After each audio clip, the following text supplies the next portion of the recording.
right, thanks so much, Tom. These frigid temperatures could lead to trouble keeping your lights on and your heater too. And that's why electricity companies in our state are on standby if and when they could be needed in the coming days.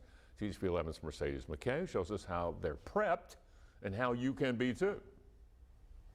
Entergy Arkansas says they're ready for whatever could come this week, and here's how you can be prepared too. We have no idea, of course, at this point, what kind of damage, if any, this storm will cause, but we plan for the worst and hope for the best. That's the motto for Entergy Arkansas in the days leading up to some possible winter weather threats. We are monitoring the weather closely, and we're taking this storm very seriously. While every storm is different, spokesperson David Lewis says their biggest concern is the amount of ice the state could get.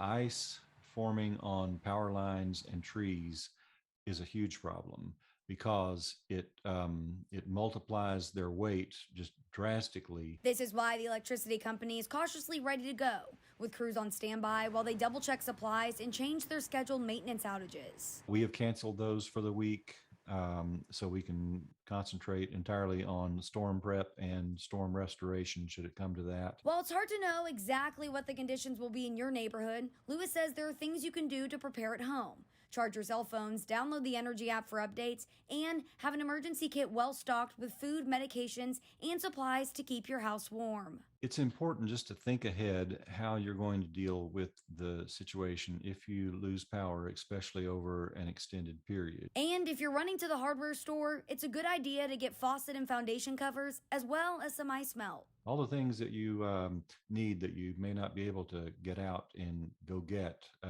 have those on hand and standing by. No matter what the winter storm brings, Lewis says Entergy is ready to deal with it. We know how to fix it. We've got a plan. We work the plan and we stay with it until every last customer is back on.